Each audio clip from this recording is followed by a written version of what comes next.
Hi friends, in this video I am going to tell you how to do good in your exams, how to top in your exams.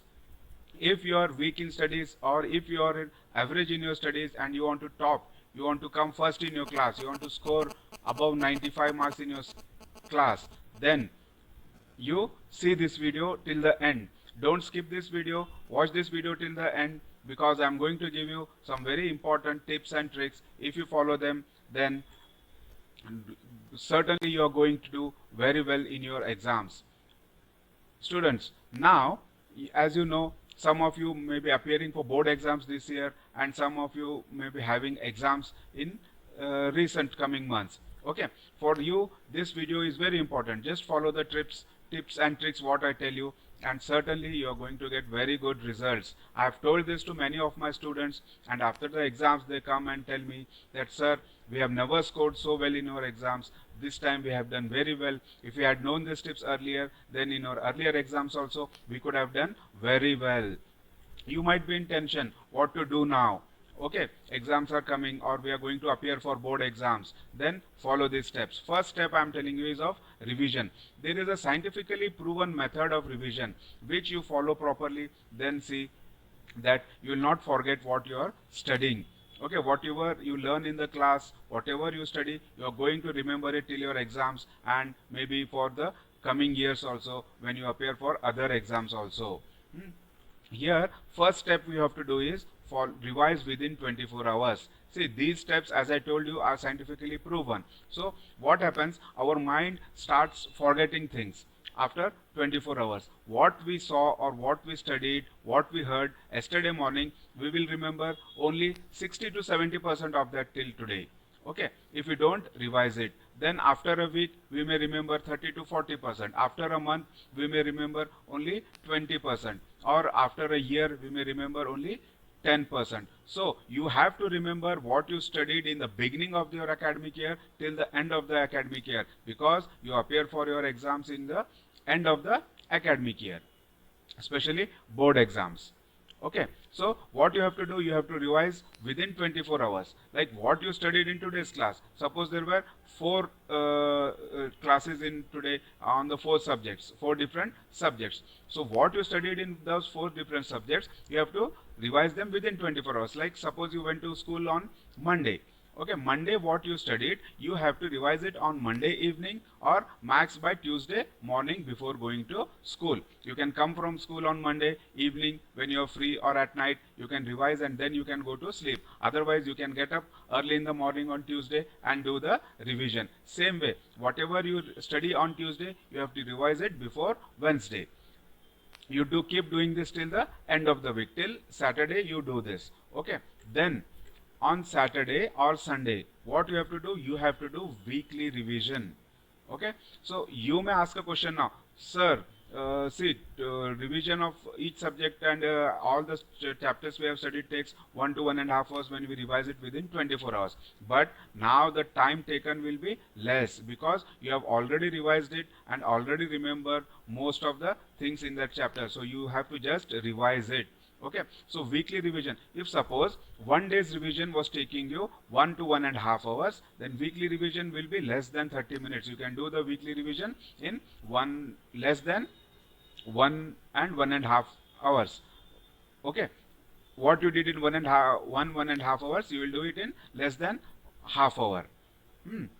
So you keep this. At the end of the first week, whatever you have studied from Monday to Saturday, you revise it on Sunday. Then at the end of second week, on the second Sunday, you revise what you have studied in second week. Same way, you follow the schedule for third week and fourth week. Okay, you keep doing this till the end of the month. At the end of the month, you have to do monthly revision. Okay, monthly revision means what you have studied in the entire month from 1st to the 30th. You can do this on 30th. This may take around 6 to 7 hours, or if you are remember good, then it will take less than 5 hours also. So you have to do what you have studied in from 1st to 30th. You have to revise all those things. Okay, it will not take much time. Don't worry about time, because you remember most of the things. Some things which you have forgotten, that will be put back in your memory. Okay, you keep this from 1st to 30th. What you have studied, you revise it on 30th. Then at the end of the second month, what you have to do, what you studied in the first month and what you studied in the second month, both the things you have to revise. Okay. Then at the end of third month, what you studied in the first month and what you studied in the second month and third month, all these things you have to revise. This will not take time. Don't worry about time. It will not take much of your time. Okay. Keep doing this revision till your exams are near. Before the exams, again naturally you are going to revise the entire syllabus once again. Okay, this is the pattern to be followed for revision. You follow this revision pattern, and you can see in your monthly test or the unit test which your class teacher takes, you can see that your results have improved. I am telling you, this is a proven method. I have given this method to all my students, and most of them have done good in their exams. Next thing what we are going to do is we'll learn what to do on the exam day. Okay, finally the day comes when you are being tested, what you have studied the entire year. Okay, on the exam day, what you have to do is, first thing is sleep early the previous day, get up early in the morning. Okay, have fresh up, have your food, pray to your God, and then go to the exam center.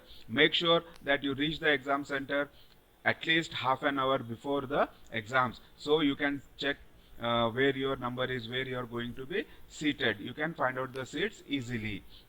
Then when you go and sit in the exam hall, 15 minutes before the paper starts, you will be given your question paper. Okay, 15 minutes before writing the paper, the question paper will be given to you. This is given to you so that you can read. So read it nicely, sit calmly and read nicely what is in the question paper. Okay, don't do it in this hurry, because if you do in hurry, there can be some tricky questions which you might skip, or you may not understand the tricky questions. Read the question paper properly. Then when you start writing the exams, when you have read the question paper, you will realize that some questions are very easy, which you know 100% you can solve. Some questions are tough, where you are 50-50. Some things you know, some things you may not know, or you may have some doubts, but they will be in the middle level. And some questions you will find that they are really tough. You might get confused about them. So what you should do, when you start solving the paper, you should solve the easy questions first. Okay, don't go for tough questions. Most of the students do the mistake of solving the tough questions first. When you solve the tough questions first, there is a big disadvantage. What happens in the tough questions? It takes lot of time, and you will lose your lot of time in the solving the tough questions. Then later you will realize that, oh, lot of time has been wasted, and in the remaining time I have to solve the entire remaining paper. There you can get panic. Okay, you may get panic, and you may forget the easy questions also, or you may get confused in easy questions also. So first thing is solve the easy questions. In every paper, around 35 to 40 marks, there will be easy questions. If you solve them, what will happen?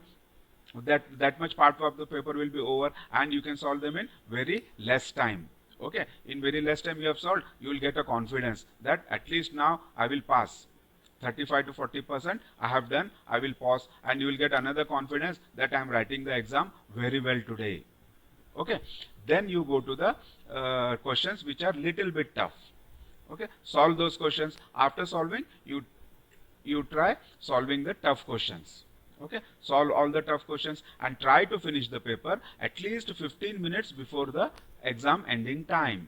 Before your exam is over, before 15 minutes you should solve the paper.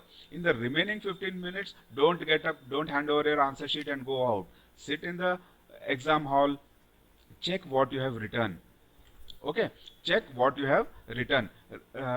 See what happens due to tension of exams or due to the hurry in writing, we sometimes do small and silly mistakes. Like there can be some spelling mistakes in your language papers, or in science papers. What will happen? You might have drawn the diagrams, but some markings you might have forgotten. Or in your maths paper, what will happen? Some calculation mistakes, small and silly calculation mistakes will be there. So when you recheck them, when you recheck your answers, then you will come to know about those mistakes. You correct them and give the paper to your examiner. Okay, one more important, very important thing I want to tell you: don't cheat or copy in the exam. Okay, there are two major disadvantages of this. If you cheat or copy, what will happen? If you get caught, then you will be sent out from the hall, maybe you may be debarred from the writing the remaining exams. And second thing is, what happens if you copy from somebody sitting in front of you or sitting beside you? If this person has written the answer correctly, it's okay. If he has written wrong, then your answer will also be wrong. So don't cheat or copy in the exams. I hope that you these tips and what I have told you tricks will be beneficial for you. If you like this video, please do comment in the comment box and share with your other students so that they can also get benefited from them. Thank you and all the best for your exams.